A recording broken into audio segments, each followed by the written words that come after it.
अमरावती लोकसभा मतदारसंघामधनं महाविकास आघाडीचे उमेदवार बळवंत वानखडे हे आज आपला नामांकन अर्ज दाखल करणार आहेत। ठाकरे गटाच्या नेत्या सुषमा अंधारे देखील आज अमरावतीमध्ये हजेरी लावणार। आपल्या सोबत या विषयी बोलण्यासाठी उमेदवार आहेत बळवंत वानखडे महाविकास आघाडीचे। भाऊ काय सांगणार, आज नामांकन अर्ज दाखल करतायत, काय पहिली प्रतिक्रिया? आज महाविकास आघाडीतर्फे मी नामांकन अर्ज दाखल करणार आहोत।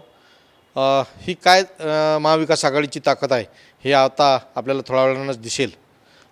ही एक व्रजमूठ आहे आणि फार मोठी शक्ती आहे, कारण उद्धव बाळासाहेब ठाकरे यांना मानणारा फार मोठा वर्ग आहे। शरदचंद्रजी पवार साहेबांनासुद्धा मानणारा वर्ग आहे आणि काँग्रेसची या जिल्ह्यात भक्कम अशी ताकद आहे। त्यामुळे महाविकास आघाडी इथं भक्कमपणे लढणार आहे आणि आता तुम्हाला तर दिसणार आहे की आमची शक्ती काय आहे। तर तो कशा पद्धतीने या निवडणुकीला सामोरं जाणार आहेत, कारण विद्यमान खासदार नवनीत राणा यांचं आव्हान तुमच्या समोर असणार आहेत।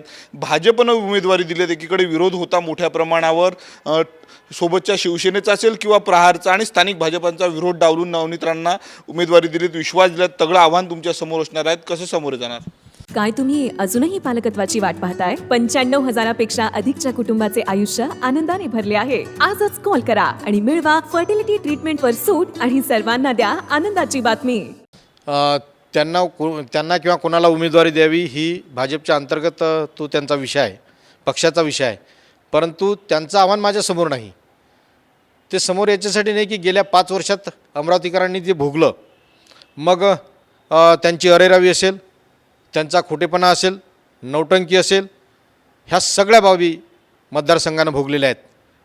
कालपर्यंत त्या अमरावती जिल्ह्याच्या सून होत्या, आज मेळघाटची बेटी। कसे काय म्हणजे एका 5 वर्षात नातं बदलते बेटीचं आणि सुनेचं? म्हणून हे लोक म्हणजे प्रत्येक गोष्टीत खोटं बोलतात। जात प्रमाणपत्र ते खोटं, पण नातंही खोटं सांगतात। आता सून आणि आताच बेटी, म्हणजे हे काय आहे हे समजत नाही। त्याच्यामुळे आव्हान त्यांचं काहीच नाही, मी सहज निवडून येणार। दिनेश बुब देखील या निवडणुकीमध्ये उभे झालेले आहेत, कालच त्यांची उमेदवारी जाहीर केलेली आहे प्रहारच्या वतीनं, त्यामुळे तिरंगी लढत होईल असं वाटतं? तिरंगी लढत नाही, माझी एकतर्फीच लढत होईल, निवडून येईल। दिनेश बुब यांच्यासोबतच खरी लढत राहील।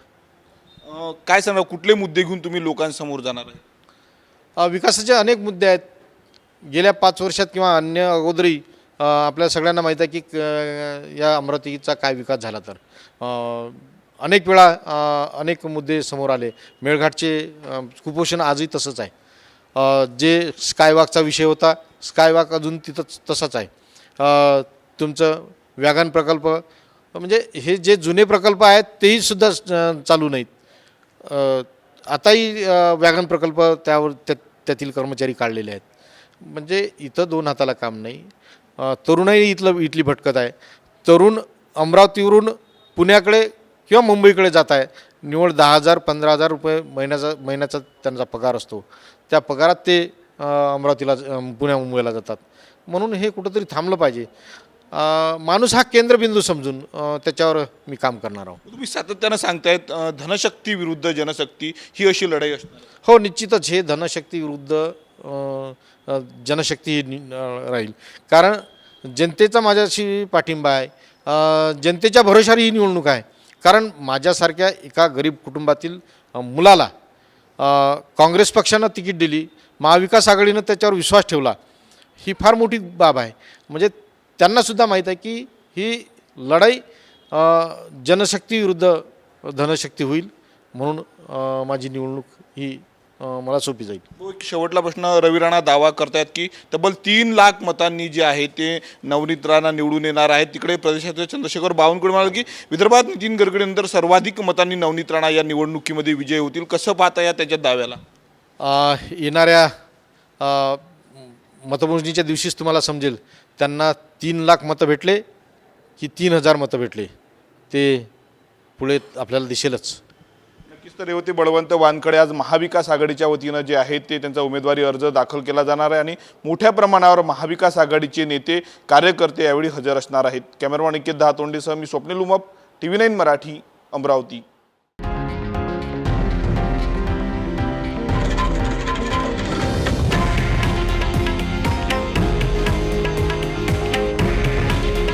हे आहे देशातील नंबर 1 न्यूज नेटवर्क आणि आपण पाहत आहात TV9 मराठी. काळजी तुमची, हित महाराष्ट्राचं.